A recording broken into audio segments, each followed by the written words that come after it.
If you did everything right and still feel empty, you're not confused. You're late. Late to realizing that working harder was never going to fix this. You followed the rules. You built the life you were told to want. And now the scary part. Even if nothing goes wrong, this could be your life for the next 20 years. Stable, busy, unfulfilled. And unless you understand why that happened, you'll keep trying to improve a life that was never designed to feel like yours. Modern success is not a discovery. It is an assignment. From school onward, you are trained for alignment, not self-recognition. Grades teach obedience to evaluation. Degrees teach compliance to hierarchy. Jobs teach dependence disguised as stability. Nowhere in this process are you asked a dangerous question: what kind of life actually belongs to me? Instead, you are taught how to function smoothly inside an economic structure that existed before you and will replace you after. This system doesn't need to crush you, it only needs you useful. So it rewards effort that serves it and ignores effort that liberates you. The result is a population that confuses endurance with meaning and productivity with purpose. That is not an accident, it is design. The real trap isn't work, it's identification. You begin to believe your job is who you are.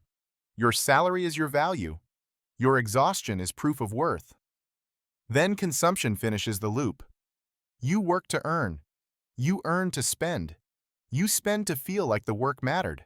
And every month, the math tells the same story.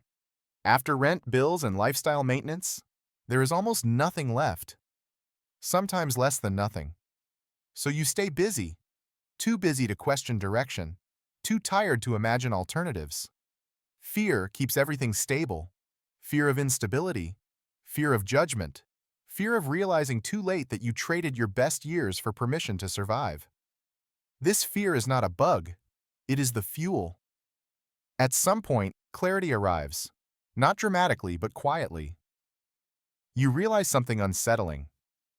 Even success inside the system does not give you ownership of your life. Higher position means higher constraint. More income means higher dependency. Stability means deeper entanglement. And then the forbidden thought emerges. Maybe the problem is not that you haven't tried hard enough. Maybe the problem is that the definition of success was never yours. This is the awakening moment. Awakening is not the end. It is the removal of illusions. What follows is reconstruction, not a dramatic escape, not reckless rebellion, but a deliberate reorganization of how you live, work, and relate to time. This reconstruction happens in 3 stages, and they must happen in this order. Stage 1. Philosophical reclaiming of identity. Before changing your job, your income, or your routine, you must reclaim authorship over your identity. Most people skip this step and rebuild the same prison with different decorations. So begin here. Stop asking, "What should I become?" Start asking, "What do I refuse to continue being?" Refuse to define yourself by titles, salaries, busyness, external validation. Instead, anchor your identity in principles, not outcomes. For example, autonomy over status, clarity over speed, sufficiency over excess. This shift is not abstract. It directly changes how you make decisions. When identity is principle-based, you stop trading your life for short-term reassurance. This is where peace begins, not happiness, but peace. Stage 2. Economic reorientation toward time sovereignty. Now, and only now, money becomes relevant. Not as a symbol of success, but as a tool for time control. The economic question after awakening is not, "How do I get rich fast?"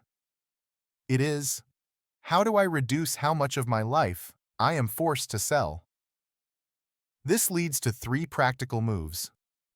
First, lower the threshold of survival. Most people don't need more income.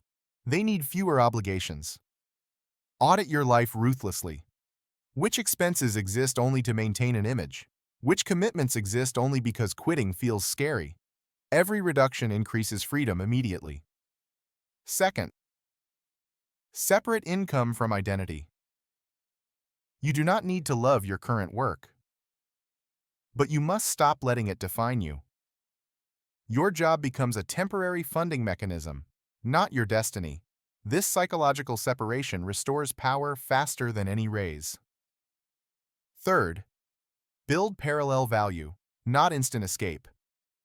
Do not quit impulsively. Do not wait passively. Use controlled time, nights, weekends, low-energy hours, to build skills, assets, or offerings that compound, scale, are aligned with your interests. Writing, teaching, designing, consulting, investing, creating. Not as dreams, but as experiments. Freedom grows sideways before it grows upward. Stage 3. Work that generates satisfaction. Now we address the question everyone avoids. How do I do work I actually care about? The answer is not passion, it is alignment. Satisfying work has 3 properties. You understand why it matters. You can see improvement over time. You control how your energy is used. Start small. Ask, what work would I still do if no one praised me? What effort leaves me tired but not resentful? That is not romance. That is signal. As control over your time increases, even slightly, satisfaction replaces anxiety. Not because life becomes easy, but because it becomes yours. This is what standing out actually looks like. Not louder opinions, not dramatic exits, not proving anything to anyone, but a life where your time is increasingly self-directed. Your work is chosen, not imposed. Your satisfaction comes from coherence, not applause. No one hands you this life. No system teaches it. You reconstruct it, piece by piece, once you stop asking for permission. So here is the final question that stays with you. If freedom is not something you are given, what part of your life are you finally ready to take responsibility for?